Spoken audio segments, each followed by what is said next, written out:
बिस्मिल्लाहिर्रहमानिर्रहीम। अस्सलामुअलैकुम dear students, जो टॉपिक आज हम डिस्कस करने जा रहे हैं वो है क्लोनिंग। इसमें हम देखेंगे क्लोनिंग क्या होती है, इसके कौन कौन से प्रोसीजर्स हैं और इसकी कितनी टाइप्स हैं और इसकी हमारी लाइफ में क्या इम्पोर्टेंस है। What is cloning? स्क्रीन पे सामने डेफिनेशन इसकी शो हो रही है, पहले हम देख लेते हैं, फिर मैं उसको आपको समझा भी दूँगी, एक्सप्लेन कर दूँगी। Cloning is the process of generating a genetically identical copy of a cell or an organism by asexual reproduction। कि क्लोनिंग ऐसा प्रोसीजर है जिसमें हम सेल या ऑर्गेनिज्म बनाते हैं, जनरेट करते हैं, जो कि जेनेटिकली आइडेंटिकल होता है, और जिस मेथड से वो रीजनरेट किया जाता है, पैदा किया जाता है, उसको हम उस प्रोसेस को या उस प्रोसीजर को हम एसेक्सुअल रिप्रोडक्शन का नाम देते हैं। इस डेफिनेशन से हमने तीन बातें हम एक्सट्रैक्ट कर सकते हैं। नंबर एक तो क्लोनिंग हम किसी एक सेल की भी कर सकते हैं, किसी एक ऑर्गेनिज्म की भी कर सकते हैं, या इंडिविजुअल की भी कर सकते हैं। यानी सेल या ऑर्गेनिज्म एक छोटे से सेल की भी हो सकती है और एक पूरे बॉडी की, मतलब एक इंडिविजुअल या ऑर्गेनिज्म की भी हो सकती है। नंबर टू कि जब हम क्लोनिंग करते हैं तो जो क्लोन्स पैदा होते हैं या जो एग्जैक्ट कॉपीज़ पैदा होती हैं वो जेनेटिकली आइडेंटिकल होती हैं। जेनेटिकली आइडेंटिकल का मतलब क्या है कि उनका जेनेटिक मटेरियल क्या होगा, सेम होगा। मतलब उनका डीएनए क्या होगा, उस सेल का या ऑर्गेनिज्म का जिसको हमने क्लोनिंग के ज़रिए पैदा किया, वो क्या होगा, सेम होगा उन इंडिविजुअल्स का डीएनए। तीसरी चीज़, इसकी रिप्रोडक्शन के अंदर कौन सा प्रोसेस इन्वॉल्व हुआ है, एसेक्सुअल रिप्रोडक्शन।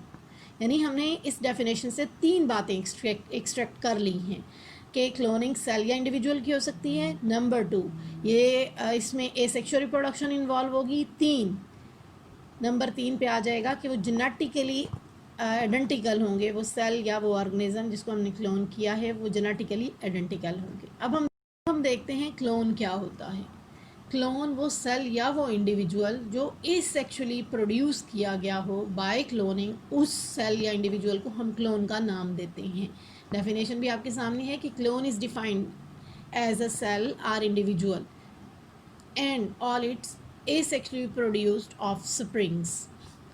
अब यह देखने में ये चीज़ आती है कि हमेशा जो भी एनिमल्स या इंडिविजुअल्स या सेल्स जो हैं जो क्लोनिंग के ज़रिए पैदा किए जाते हैं वो हमेशा जेनेटिकली आइडेंटिकल होते हैं, लेकिन सम टाइम किसी भी फैक्टर की वजह से जब म्यूटेशन हो जाती है, म्यूटेशन का मतलब है जब डीएनए के अंदर या जीन्स के अंदर कोई तब्दीली आती है किसी भी फैक्टर की वजह से, तब वो आइडेंटिकल सेम नहीं रहते। लेकिन जब तक कोई चेंज नहीं आता तब तक वो हमेशा जेनेटिकली आइडेंटिकल होंगे। इसीलिए कि all the members of a clone they are genetically identical except when a mutation occurs.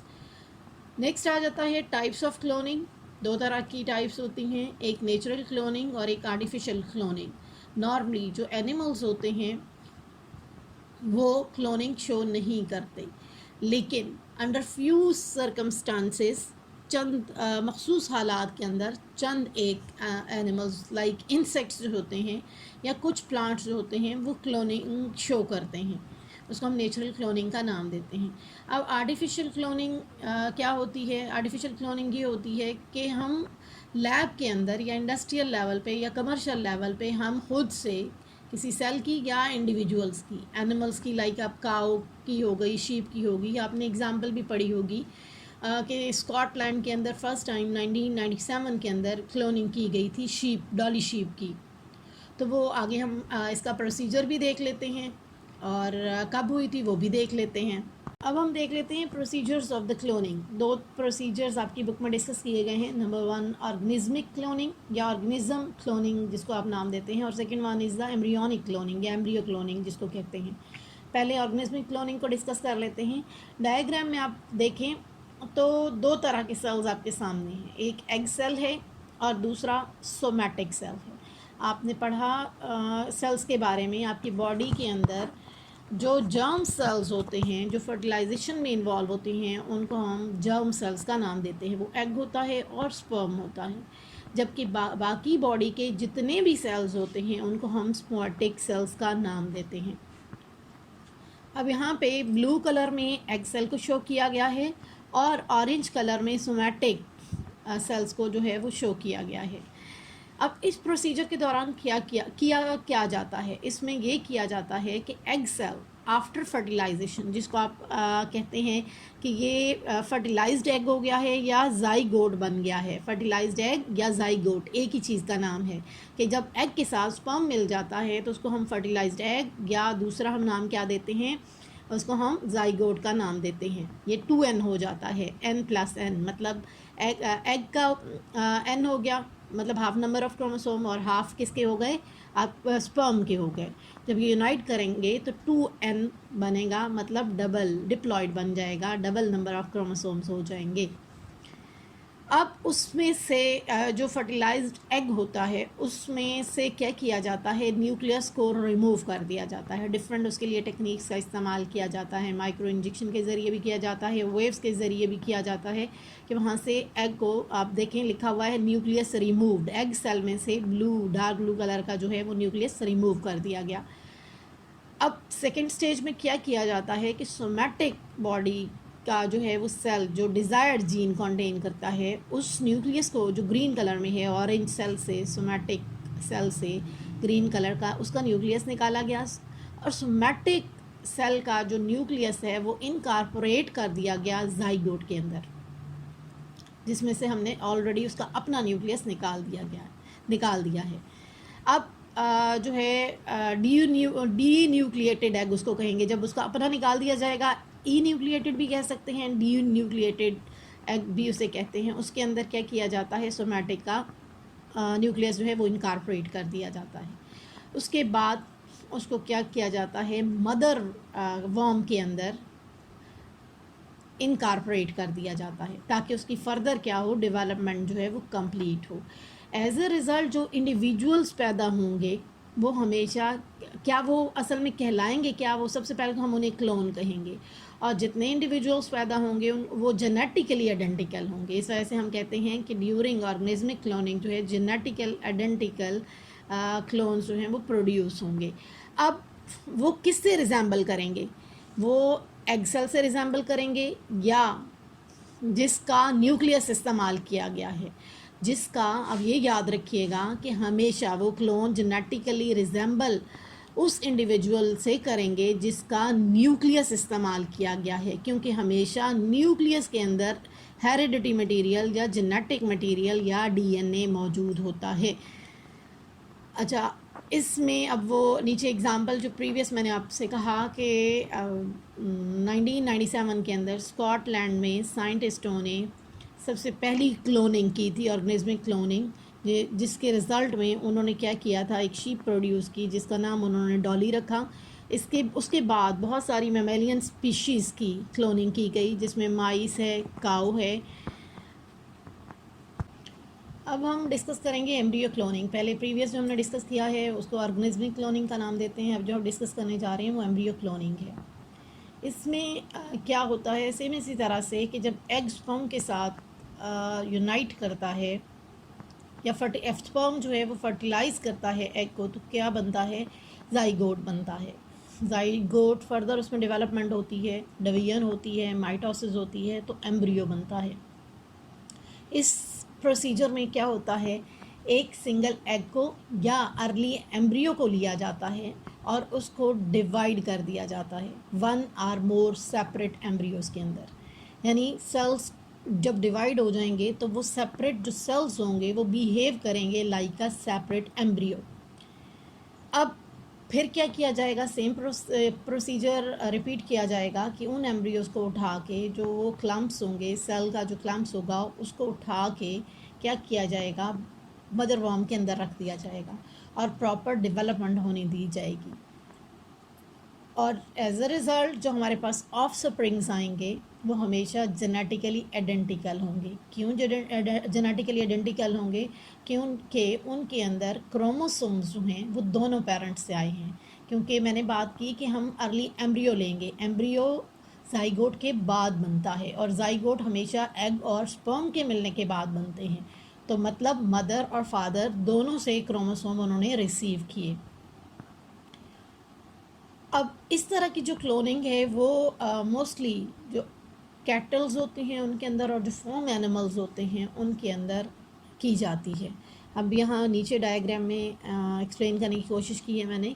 अगर आप ध्यान से देखें, सबसे पहले embryo is split to form the 2 half embryo. ऊपर एम्ब्रियो बना हुआ है, एक कॉम्पैक्ट बॉल है सेल्स का, उसको एम्ब्रियो का नाम दिया गया है। उसको क्या किया गया है, डिवाइड किया गया है 2 हिस्सों में।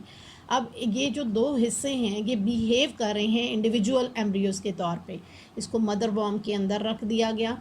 यहाँ पे नीचे लिखा हुआ है सैरोगेट मदर। सैरोगेट मदर ऐसी मदर को कहा जाता है या ऐसी फीमेल को कहा जाता है जिसके अपना कोई भी सेल, जर्म सेल या सोमैटिक सेल इन्वॉल्व ना हो, बल्कि वो एज आ आप यूँ कह सकते हैं कि एज अ कैरियर इस्तेमाल हो। इन एम्ब्रियोज को उसके अंदर, उसकी वॉर्म के अंदर ट्रांसप्लांट कर दिया जाएगा और नॉर्मल जो डेवलपमेंट का प्रोसीजर है वो कंटिन्यू होगा।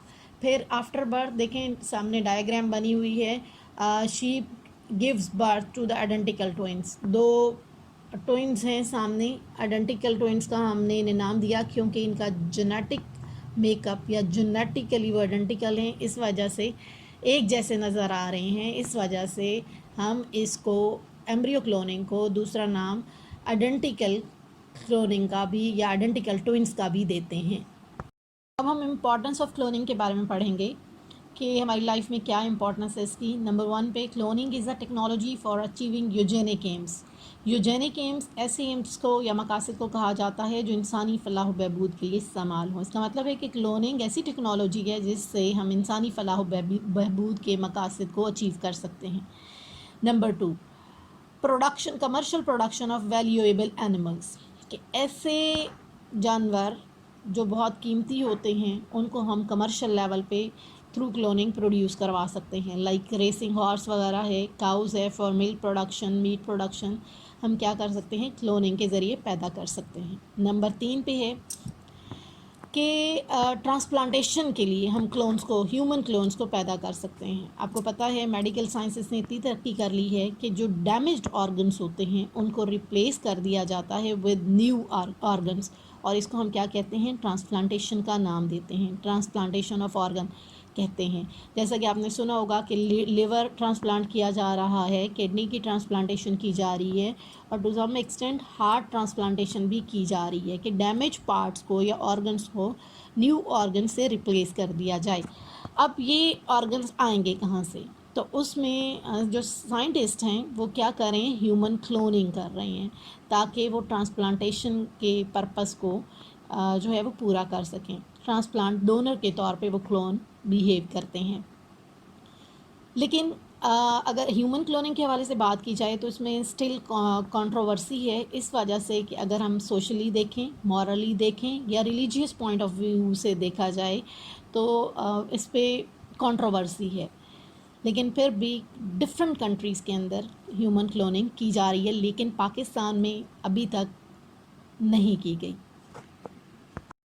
जी, आज हमने क्लोनिंग के बारे में पढ़ा, टाइप्स ऑफ क्लोनिंग के बारे में पढ़ा, प्रोसीजर ऑफ क्लोनिंग और इसकी इम्पोर्टेंस देखी।